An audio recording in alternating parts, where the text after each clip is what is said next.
Where we connect with OMNI TV political analyst Kim Emerson on what's been kind of a crazy last few days, Kim, in terms of the BCTF and the government. The BCTF calling for Vince Reddy to step in and mediate for them. And would the government allow that to happen? It seems like both sides were open to mediation, that suggested Reddy could step in and facilitate. And now that both sides have learned he's too busy to get involved, where do we go from here? Is he too busy? Is he too busy? Kim, tell us. Look, his calendar is booked right through to December, but I've seen other mediators in the past where they've cleared their calendars in order to jump into a contentious dispute and get it settled and get it solved. I think in many ways Vince Reddy sees this the way that a lot of people see this.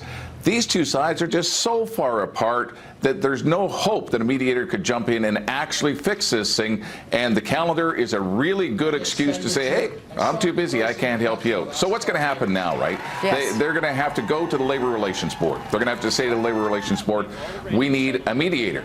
And then they can decide, do we like this one or don't we? They were hoping for Vince Reddy in order to get this thing done. That's not going to happen, but there are lots of credible mediators in the province.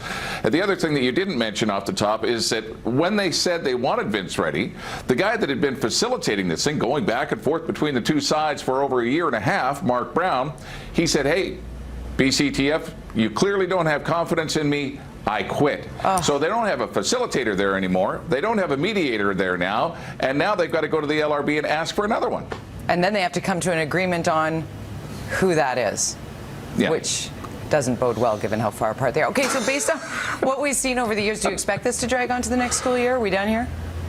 Well, you know what? I think there's some time still, because it's still not the end of June, and that $1,200 carrot is still dangling out there for teachers if they decide that they want to come to some sort of an agreement and get that $1,200 signing bonus. So there is still some time. There is still an opportunity for a mediator to get involved. A mediator could go in. They could look at what both sides have and then not side with either side and say, look, this is what I recommend, and list out everything that's there, make that public so the people of BC can see what's going on, and then the government can decide if it wants to use that as the basis for a legislated end to this strike. Wouldn't be good for teachers, wouldn't necessarily be good for the government. This is not a good situation all around, no matter how it goes. So wouldn't that end us right back here in a year from now if they are legislated back to work, or can the amount of term be legislated as well? Oh, no, you can do the whole thing. Government, right. I mean, as many have said in the past, government can do anything it wants as long as it's in power. You basically have a dictatorship right now because the government has the majority and it can push through and pass whatever it decides it wants to. The same way that they stripped teachers of their bargaining or their rights to class size and composition back in 2002 when Christy Clark was the education minister, they can go ahead and do what they want. The only alternative to that is what the TF has done all along, which is fight them in court. They've won twice. Where's that got them? Nowhere yet. Still waiting for that to get settled out in the courts sometime maybe in late October. October 13th, 14th is when the hearing's going to be.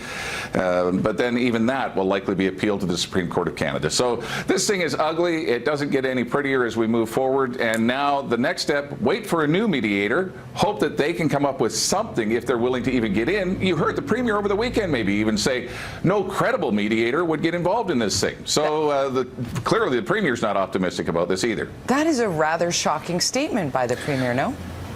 Well, not shocking, in many ways just stupid. It's not a good thing to say unless you're actually trying to provoke people and trying to make people look bad, or, you know, they were found in the courts to have been bargaining in bad faith previously, trying to provoke a strike. What the Premier is saying is not statesmanlike at all. It's not a good statement to make. She made it anyway. She does that a lot. That's the way things go. One last question for you. A lot of people talking about this being sort of an orchestrated tack for the government to push parents to put their kids into private schools. Do you think there's any relevance there? You know, in many ways, I actually do. I mean, one of the mandates that we talked about a few weeks ago is that the government told, or Premier Christy Clark told Peter Fassbender, one of the things I want you to do is fix things better in the private sector education system so it makes it easier for parents to go in and find a way to get their kids into private school. The Premier's own son is in private school. And let's just quickly touch on one more thing, and that is summer school.